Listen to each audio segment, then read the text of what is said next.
Welcome back. How's everybody doing? I know you can't answer me, so I don't know why I ask, but I do anyway. Welcome back to English 1213. It's week 3. Hope everything's going well for you. All of your work that I'm seeing so far looks lovely. I've got the first round of quizzes graded. I'll get the other ones graded. I've been commenting on some of your blogs, so hopefully you'll take the time and read those comments, and maybe you can comment on each other's. I don't make any requirements about that, but it is always nice if you read something that your classmate does or that I do, and you have something to say about it. Go ahead and say it. That's what it's there for. So I'm really enjoying the things you guys are writing. So keep it up. And also with the blogs, hopefully you got my email. I got several emails, even a couple texts from friends of mine that work with some of you, that people weren't really understanding what the blog was. So let me just again reiterate, it's really anything. Just do some basic writing. Basically write 250 words a week and engage with some texts. And really what that accomplish is that it gets you writing, and the more you write, the better you'll be at it. So that as you're working through the reading and research and writing process for your longer essays later in the semester, just having that weekly discipline of writing 250 words a week will really help you be more comfortable with writing, help you come up with things to say, help you get it done. Many of you are athletes, so you know the importance of practice, right? And that's exactly what the blog is. It's like practice. It's just running drills, right? So you're writing sentences, writing words, engaging texts, writing about them, and what you'll see is that eventually that makes everything easier when you get to the big game, which is your research paper, right? So keep up the good work. I'm really enjoying it. Play around with WordPress, have fun with it. I can't wait to see how these things develop as the semester goes along. Keep it up. All right, well, let's get into this week. This week we are doing basic research for Essay 1. We're going to get things started. Now, Essay 1 is designed specifically to familiarize you with basic research, with basic searches and the basics of evaluating sources to find sources that are credible, that are valuable, that are relevant, and then using those sources, of course, to make a valid and strong argument. So what I have you looking at are, of course, movies and television shows that you already have some opinion of, right? And we're going to take those opinions, and through research, we're going to make them stronger opinions, so that they become arguments, which draw on lots of different ideas and arguing styles to make a good, clear point. So the research for this essay is pretty easy, and we're going to look at what I want you to do today in this video. We're gonna look at it's an easy research process because it's so specific. I would just want critical sources about movies or television shows, so you can find all you need probably with 1 or 2 stops. We will be doing much more intense research later as the semester goes on, but I wanted the research for this paper to be easy, so that you can get your sources, you can read your sources, you can work on making connections with those sources, which is what my blog this week will be about, and then you can take those connections and write a good paper, 4 to 5 pages, I believe it is.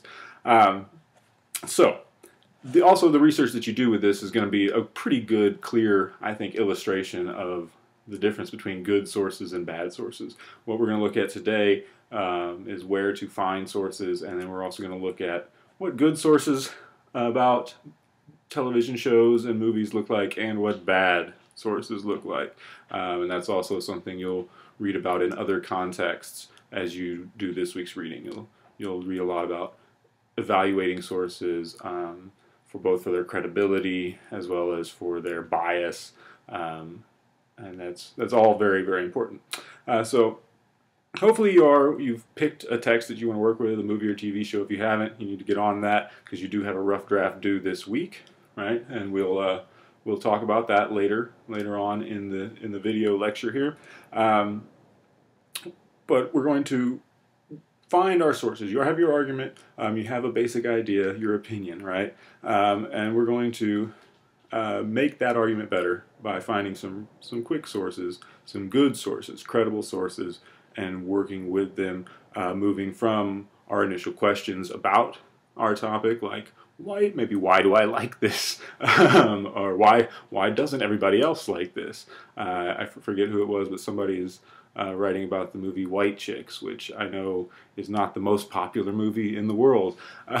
So if you like it, you know, one of your questions might be, why doesn't everybody like this, right? Why do I like this so much? What's so interesting about this? Why is this so important? Why is this popular? These are all good questions. So we're going to move from those questions that we start off with through the research process and into an argument. All right, so here's what to expect this week. First, we're going to be looking, of course, at doing basic research. That is the subject of the week. We're going to talk a little bit about some keywords, as well as evaluating sources to find the best ones. We're going to be looking for good critical sources, specifically for Essay 1, where and how to find those. We're going to talk a little bit about our research question for this essay and what that should look like. We're then going to move from the research question into what I want to see for a working thesis. A working thesis statement of your argument, which will then get us into beginning your rough draft, and so we'll cover everything you need to know about that. But before we get into everything else, I want you to stop now and do your reading, or do some of your reading. So before you continue the rest of this video, I want you to read the Norton Field Guide. Do your reading in that. First, you're going to read chapter 44. And I want you to focus specifically on the distinction between primary and secondary sources that you find there, as well as how to identify scholarly sources and do effective searches. What is a scholarly source? They've got lots of good stuff about that, and how to do effective searches. You're also going to read chapter 45 and focus specifically on how to determine reliability, how to read sources, and again, don't ever forget last week's reading. It's all still relevant. And then I want you to go to my blog and read Research the Basics. It's another one of those readings on my blog, up there with What is a Text from last week. So do that reading before you come back and watch the rest of this video. Alright, so now that you've done your reading, you've got a better idea of some basic search strategy and some strategies for evaluating sources. We're going to look at some research for this particular essay. We're going to start by looking at some bad sources, and then we'll look at some good ones. So I've decided I'm going to write my essay on The Office because I've been rewatching it and I love it. So if I type in The Office reviews, first let's look at the kind of sources we don't want for this essay. What we don't want are the kind of things that we get when we look at fan reviews. We want good critical sources. Fan reviews are not good critical sources. Just look at this very first one here entitled "Oh." Right, it's a bunch of awkward people in an office and an even more awkward, socially defective boss. Not a show I would watch at all. Avoid if you don't like awkward humor. This is, of course, not a credible source. And you know, if you use some of the things you learned in your reading, you see that there is no name. Nobody's taking credit for it. Obviously, this person doesn't understand the mockumentary genre. Awkward humor, I can tell you as a scholar of humor, isn't really a category of humor. If we go down, we see this other one, why they keep going for so long. Obviously, there's lots of problems with the grammar in these reviews. There's lots of problems with the references. They're all based solely on opinions and emotions. It's just too boring and unfunny. That's not a critical review of the show. That's not the kind of thing we want to be citing in our papers.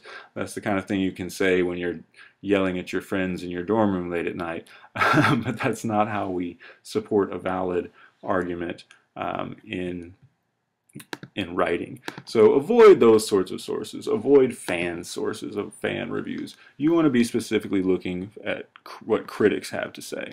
And to do that, very simply, just, you know, right now, this is easy research. Go to Google, type in the title of the show you want, and you're bound to find an IMDb, which is the Internet Movie Database.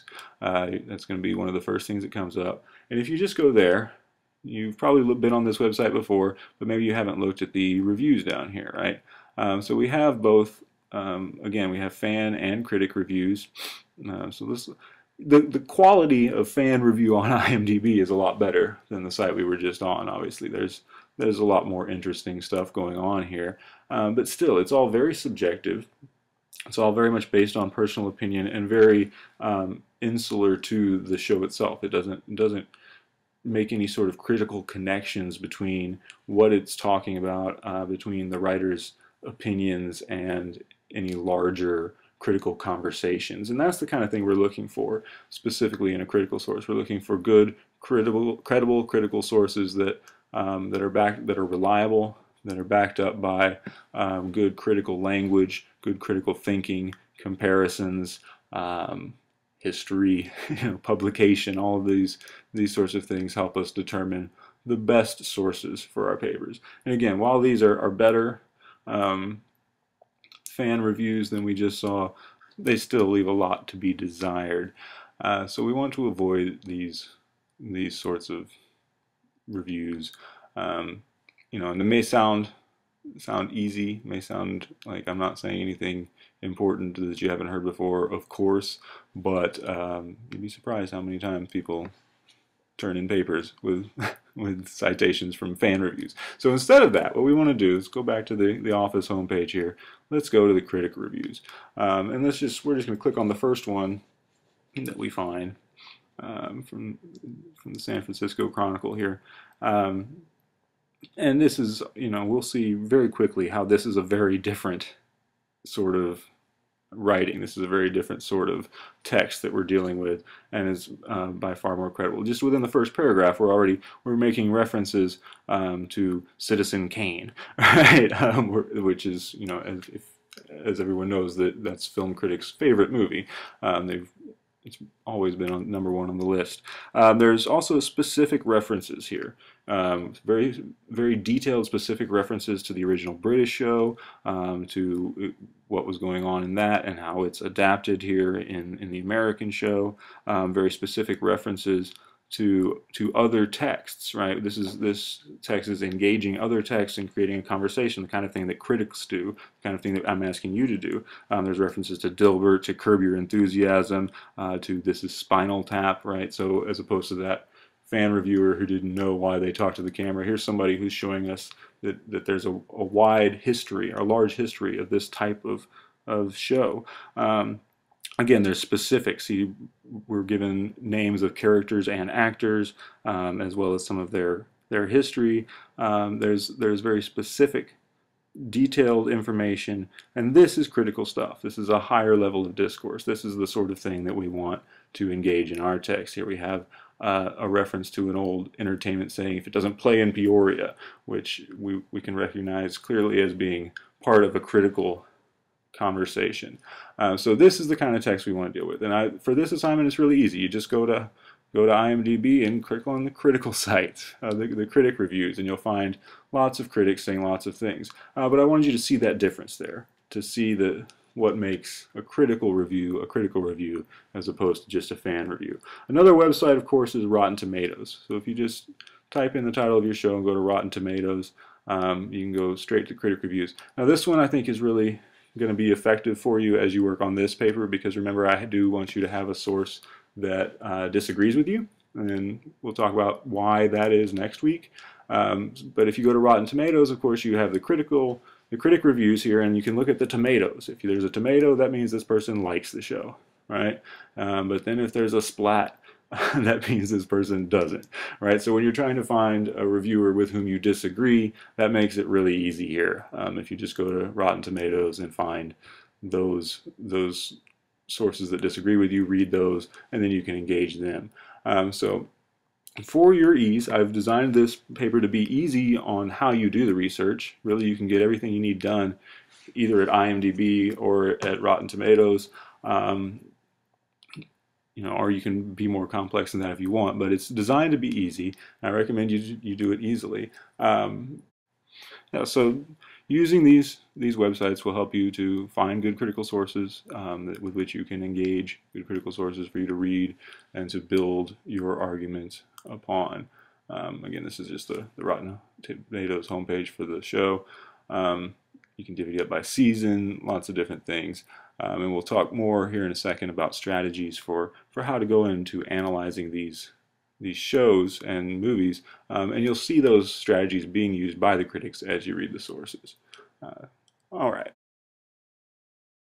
Now, things to be paying attention to as you come across sources and are evaluating them. Of course, the language, diction, word usage. Is it elevated or is it slang? Spelling, grammar, professionalism. Those are those things we weren't seeing in the fan reviews, right? And they're just spelling things atrociously and not making any making lots of grammar mistakes and spelling mistakes.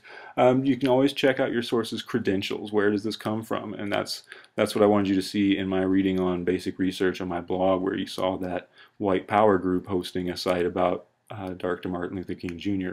Again, that illustrates clear bias. We can't trust that kind of source, right? We also want to see, what kind of examples do these critics use? Generally, a good critic, a good source is going to be a source that engages other sources and engages other critics. All right, so now I want you to stop this video and go read Chapter 8 of your guide. Pay attention to what a research question is and what a thesis is. Okay, now that you've done your reading, we're going to talk a little bit about research questions for this particular essay. Of course, the research question is just what you want to know about your topic, and it's of course going to be many questions and evolve throughout your research. So here are some sample questions. Why do I like this show? Why is it so popular or not more popular? What are critics saying about it? Etc., etc. These questions should help guide your thinking as you're doing your research and moving from the research into your paper.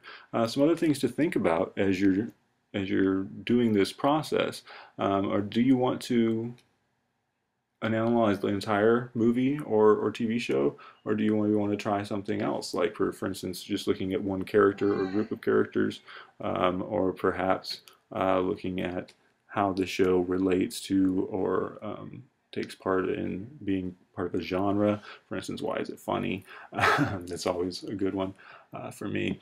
You might also be interested, particularly if you're looking at a TV show. Do you want to look at the entire series? Do you want to look at just one season, one episode, one character?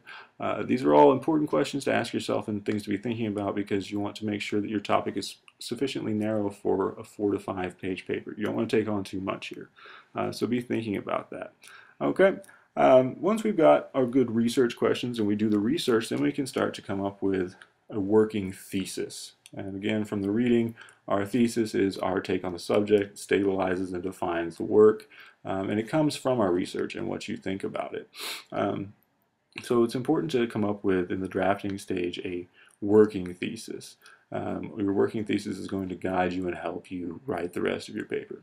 I like to use the pattern, in this paper I will, and then I say what I'm going to do, I'm going to say how I'm going to do it, and I'm going to say why.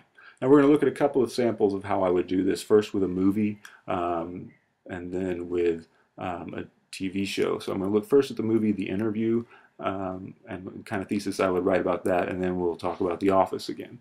So I'm going to start with, in this paper I will, and I'm going to analyze in this paper James Franco's portrayal of a modern news reporter in The Interview by showing how he emphasizes the emotional aspect of modern media in order to explain why The Interview is more than just a dumb comedy. It is, in fact, important satire in the 21st century. All right, so here I've given a clear idea of what I want to do, and I've already talked about its importance and already sort of engaged with what other people might be saying. So this is a good working thesis. Another one for The Office would look like this. In this paper, I will analyze traditional characters and plot lines of The Office, showing them to be common characters and plot lines that have been entertaining audiences for thousands of years, in order to explain The Office's long life and popularity. So that will be a working thesis for that paper. Hopefully, looking at these will help you craft your own working thesis. Again, in this paper, I will what, how, and why. All right, well, by this point, you should have done all the reading for the week, so whenever you're ready, go back to the online classroom and take your quizzes, but we do still have some more video to watch here. You also will need to do your blog, of course, this week, just like every other week. So quizzes and blog, don't forget to do those. But the other thing you have to do this week is your rough draft, and I think I mentioned the rough draft a little bit in last week's video lecture. We're going to talk about it more here in a second. And it's really where you're going to start to put together everything we've been talking about and reading about and actually putting it into practice in this draft. So let's talk about that right now. All right, for the rough draft, I want you to start by giving me some sort of introduction. We'll talk more about introductions next week, and you'll read about it. Then you're going to give me your working thesis. You got to have, I want to see a working thesis in this draft. So in this paper, I will tell me what you're going to do, tell me how you're going to do it, and tell me why. And then the rest of the draft should be how you support that thesis in your body paragraphs. So what I've given you here is sort of a model of a good academic, critical, analytical paragraph. And if you follow this model, you should be able to craft a good paragraph, and this will be the kind of paragraph that you'll write all semester long. So it starts with a topic sentence. Don't worry if you don't know what that is yet. We'll cover it next week. And then you will include an example from your primary source, right, from the show or the movie that you're talking about, as well as some support or an example from your secondary source, one of the critics, and then tying it all together. A real clear explanation of how what you're talking about specifically supports your thesis. Right? You want to always make sure that every paragraph comes back to that thesis, back to that point that you're trying to make, so that we always see the clear connection. All right, so give this a try. Give it a shot, and see what you can come up with and see what you can get done by Friday. I'll give you some specific requirements here in a second. So here's your to-do list for this week. Take your reading quizzes. Don't forget to do that. Always important. Then you're also going to write and submit your rough draft. And what I want to see in that is a working thesis, at least one of your critical secondary sources. So you only have to have one in right by now, but at least one. I want to see at least 2 pages, and that's double spaced, right? And I want it submitted by Friday, by midnight Friday. So the same time, the same deadline as everything else. And then, of course, blog and read my blog. But as you're working on that rough draft, feel free to ask me any questions that you have. Just keep in mind that I want 2 pages, and I want to see, the most important thing is the working thesis. If you get that done, I'll be very, very happy, but then I want to see 2 pages beyond that. So work with crafting paragraphs, work with engaging your sources, and then next week we'll be talking specifically about writing. You'll get some comments on these back from me, and we'll go forward from there. I'll see you next week.